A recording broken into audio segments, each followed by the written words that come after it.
¿Qué tal, amigos? El día de hoy hablaremos del sistema nervioso autónomo. Como ya sabemos, el sistema nervioso autónomo se va a dividir en el sistema nervioso simpático y en el sistema nervioso parasimpático. Los dos tienen funciones diferentes y antagónicas a la vez, ¿no? Las cuales van a intervenir junto con diversos neurotransmisores y además, pues, están separados anatómicamente. Ahora, la función anatómica dependerá de una serie de estímulos que sean aferentes, que provienen de la piel, de los sentidos o de algunas estructuras profundas y regulan el sistema. Hablando del sistema simpático, hay que decir que está formado por dos gruesos cordones ganglionares que están ubicados de forma simétrica a lo largo de las caras anterolaterales de toda la columna vertebral y estos pues van desde la base del cráneo hasta el coxis. Estos ganglios que son simpáticos reciben fibras preganglionares de la médula ósea a través de unas raíces ventrales de todos los nervios dorsales y los dos lumbares superiores. Estas fibras van a salir de las raíces ventrales, como ya les decía, y van a pasar a través de los ramos comunicantes blancos. Y de allí van a seguir dos direcciones. Una va a ser hacia los ganglios paravertebrales y la otra hacia los prevertebrales. Ahora, hay que ver esta imagen aquí, puesto que las fibras que terminan en los ganglios paravertebrales lo hacen en aquellos que están por encima o por debajo del nivel de la entrada, y ahí se ve claramente. Los que van a terminar en los ganglios prevertebrales, pues no hacen sinapsis en los ganglios paravertebrales, sino que van a pasar a través de ellos y emergen como nervios esplácnicos. Solo los pasan. Bien, aquí podemos ver las cadenas simpáticas que se van a conectar con los nervios espinales en los ramos llamados comunicantes blancos, que son fibras preganglionares provenientes de la médula espinal, o mediante los ramos que son llamados comunicantes grises, que van a tener unas fibras que son posganglionares, y estas están destinadas a los músculos, las articulaciones, la piel, los vasos sanguíneos, las glándulas sudoríparas, los nervios piloerectores y las vísceras. Habría que mencionar que los ramos comunicantes blancos solo se van a encontrar en los niveles medulares que comprenden de D1 D1 y L2. Ahora, los ganglios cervicales van a recibir algunas fibras que son preganglionares, ascendentes de los ramos comunicantes blancos de los nervios dorsales superiores, y la mayoría de ellos se van a dirigir hacia el ganglio cervical superior, que va a estar ubicado en C1 y C4. El ganglio cervical superior va a dar origen a fibras que son posganglionares y se dirige hacia los cuatro nervios craneales inferiores. Los tres o cuatro nervios craneales superiores, la faringe, las arterias carótidas interna, externa y el nervio cardíaco cervical superior.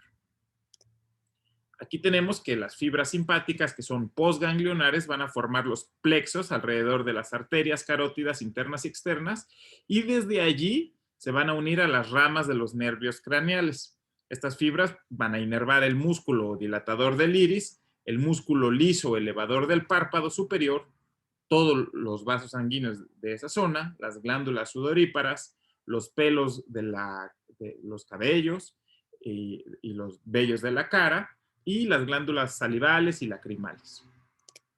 Aquí tenemos el ganglio cervical medio, que provee de ramos grises a los nervios cervicales en C5 y C6, y a veces suministra también, raras veces, C4, uno abajo, y C7, uno arriba. El ganglio cervical inferior va a suministrar ramos grises en C7, C8 y T11. Ahora, los ganglios dorsales lumbares y sacros van a proveer ramos grises destinados a las vísceras torácicas en las haces abdominales y pelvianas de los ganglios dorsales superiores van a partir las fibras que se dirigen a todos los plexos, al plexo cardíaco de los ganglios dorsales, y lumbares van a partir las ramas que son mediastínicas. Y para los plexos que están ubicados alrededor de la aorta torácica y abdominal. Bueno, además, pues además de estas, existen algunas otras ramas que son importantes y que son denominadas nervios esplácnicos, que emergen de la porción dorsal del tronco simpático y perforan el diafragma y terminan en los ganglios prevertebrales de los plexos mesentéricos. Y aquí vemos el plexo mesentérico superior, el plexo renal y suprarrenal. Ahora, en cuanto al nervio esplácnico, el nervio esplácnico mayor se va a dirigir hacia el plexo celíaco y el plexo el esplénico menor se va a dirigir hacia el plexo celíaco que rodea las arterias renales y termina en el ganglio aórtico renal. El nervio esplácnico inferior se va a dirigir hacia el plexo renal cuando existe por variación anatómica. Bien, y en cuanto al plexo celíaco, tenemos que es el más extenso de los plexos autónomos. Se divide o se subdivide en más plexos que son secundarios. Tenemos el frénico, el hepático, el esplénico, el gástrico superior, el suprarrenal, el renal, el espermático, el mesentérico superior y el pórtico abdominal. De ahí que sea el más grande.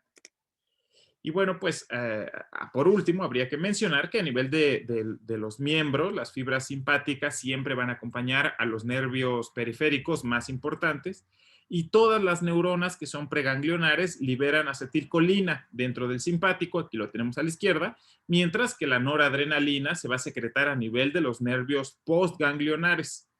Y existen algunas excepciones también en el simpático, como los nervios postganglionares pseudomotores, que son colinérgicos, o los nervios vasodilatadores musculares, que también son colinérgicos, y la médula suprarrenal, ahí vamos a tener adrenalina.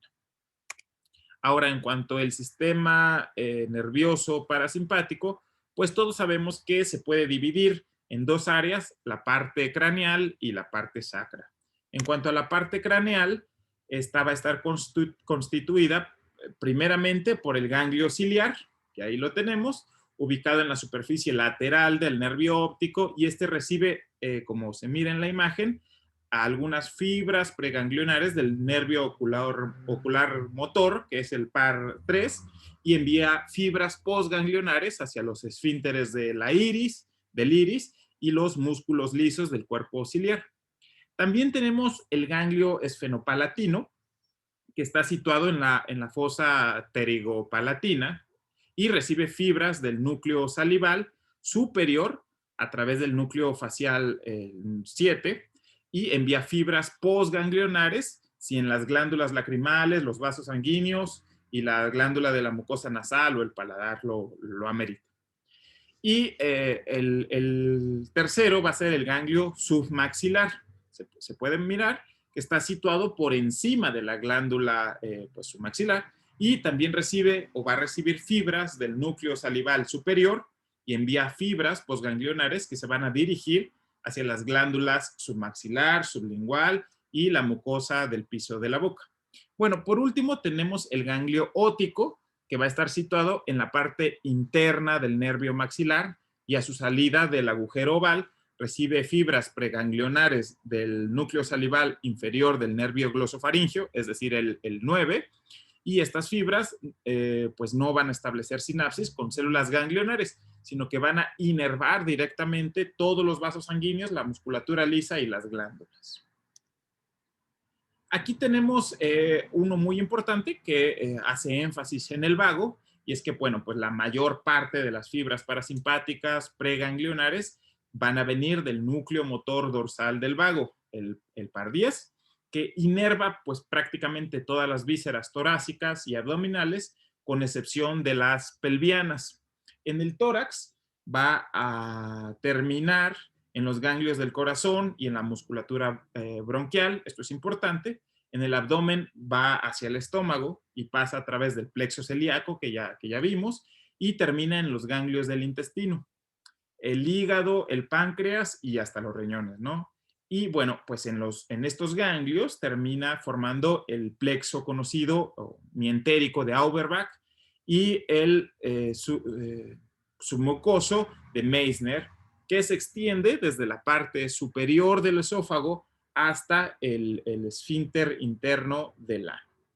Bien, y para hablar del área sacra, habría que mencionar que está constituida por algunas fibras que son preganglionares que van a emerger de la médula espinal a través de los nervios sacro segundo, tercero y cuarto.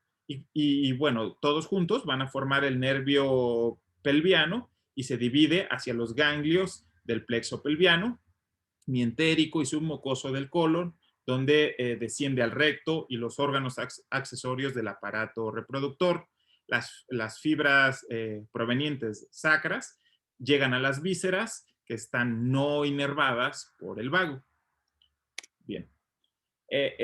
Por último, los ganglios del sistema nervioso parasimpático van a tener acción con el neurotransmisor, bueno, van a tener acción colinérgica, al igual que los del simpático, y faltaría decir solamente que pues todas las neuronas que son postganglionares parasimpáticas, el neurotransmisor va a ser la acetilcolina. Aquí no va a haber noradrenalina.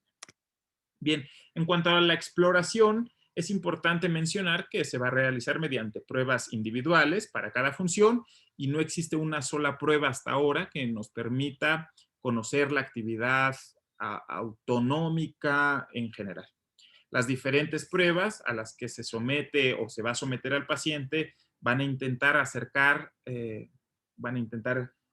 acercarnos al diagnóstico e informar acerca de la existencia de algún compromiso, ya sea simpático o en su extensión, si la falla es eferente o aferente y si está acompañada o no por alteraciones parasimpáticas.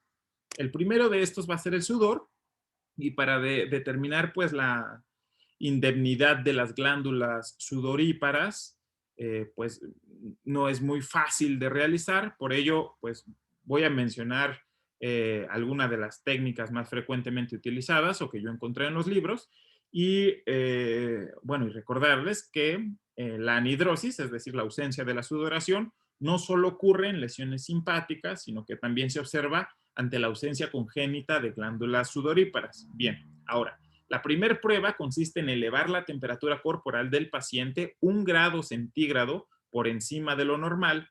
De esta forma lo vamos a exponer a una fuente de calor o tapándolo con muchos cobertores y se debe de quedar así el paciente unos 15 o 20 minutos, después de lo cual va a experimentar una profusa sudoración generalizada. Otra manera de hacerlo es comprobar la sudoración a través de un químico que se llama quinacrina en polvo, que es una sustancia de color azul, gris o grisáceo, y cuando la piel está seca y se pone, ese color vira a púrpura cuando el paciente suda. Entonces, con esta prueba podemos detectar, además de las alteraciones regionales del sudor, pues las zonas de mayor actividad sudorípara. Bien, la presión arterial es otra forma de evaluarlo. La mayor parte de las pruebas pues evalúan el arco reflejo en su totalidad. Por ejemplo, la respuesta de la tensión arterial al ponerse de pie súbitamente. Otras nos van a permitir conocer la integridad de las vías aferentes o sensitivas. Por ejemplo, la respuesta vasoconstrictora inmediata ante ruidos muy fuertes, ante momentos de estrés. Y esto lo vamos a lograr sumergiendo la mano en agua fría del paciente, lo que ocasiona una hipertensión arterial de segundos de duración. Y con esto podemos evaluar las vías aferentes involucradas en esta prueba, ¿no? Y que siempre entenderemos que no depende de los vasoreceptores, pues y la respuesta es de carácter cualitativo. Allí. Bien, el efecto de los cambios de posición sobre la tensión arterial se va a estudiar mediante el empleo de una camilla oscilante que se le conoce como Tilt Table Test. cuando un sujeto normal está de pie o inclinado, vamos a tener que la tensión arterial sistólica puede levemente alterarse o caer unos 10 o 15 milímetros de mercurio. Ahora, la diastólica puede elevarse o caer unos 5 milímetros de mercurio, un poco menos. En los pacientes que tienen hipotensión ortostática, se va a alterar tanto la presión arterial sistólica como la diastólica e incluso el pulso. Vamos a tener otros fenómenos como la presión arterial cayendo 20 milímetros de mercurio y el pulso ha aumentado 20 latidos por minuto. Con esto se diagnostica la hipotensión ortostática. La velocidad y amplitud de esta caída podría ser tal que la alteración del nivel de conciencia sea, bueno, haya una alteración del nivel de conciencia y se pierda el conocimiento. Se puede producir en segundos o en minutos y es un síncope normal y las cifras de tensión arterial deberán descender de manera sustancial antes de provocar pues más síntomas escasos o ningún síntoma. La pérdida del conocimiento puede aparecer rápidamente sin signos premonitorios y el trastorno mejora con el rápido retorno de la mesa a la posición horizontal. Por último, o casi por último, la frecuencia cardíaca. Los sujetos normales o en sujetos normales, la frecuencia cardíaca sufre alteraciones inversas a las de la presión arterial. La actividad sobre el corazón puede evaluarse determinando el rango entre la máxima frecuencia durante la maniobra de Valsalva y la mínima luego de que ya terminamos de hacerla. Un rango de 1.5 mayor lo vamos a considerar normal. Este valor puede disminuir con la edad o en pacientes que tengan alguna patología pulmonar asociada, por ejemplo, EPOC o asma bronquial. Los cambios de frecuencia cardíaca con la respiración, como arritmia sinusal respiratoria, van a depender de la influencia vagal. Esto con relación a lo anterior. El paciente debe respirar profundo y lentamente con una frecuencia de unos 6 ciclos por minuto en decúbito dorsal. Se calcula entonces la variación que hay en el intervalo entre la R y la R durante una expiración lenta y forzada. Y el RR más breve en la inspiración siguiente. La relación normal en los adultos mayores va a ser de 1 a 4 y cuando existe compromiso, pues estas cifras van a ser menores. La función de las pupilas, pues habitualmente se produce una disfunción simpática o parasimpática y es muy obvia cuando se hace la exploración. Por último, pues el control esfinteriano genital, el detrusor de la vejiga va a estar inervado por el parasimpático sacro, es decir, de S2 a S4, y además el trígono vesical, como allí vemos, por el simpático en D11 y L2. La sensibilidad vesical es condicionada por algunas fibras que son somáticas y parasimpáticas en los segmentos S2 a S4 y simpáticas del segmento D10 a L2. El esfínter externo y los músculos del piso pelviano van a estar inervados por fibras que son somáticas, originadas en las astas anteriores del segmento S2 y S3 en el llamado núcleo de Onuf. Bueno, pues esta compleja función se explora mediante exámenes urodinámicos que son realizados por especialistas. Y hasta aquí el día de hoy con sistema nervioso autónomo. Muchas gracias.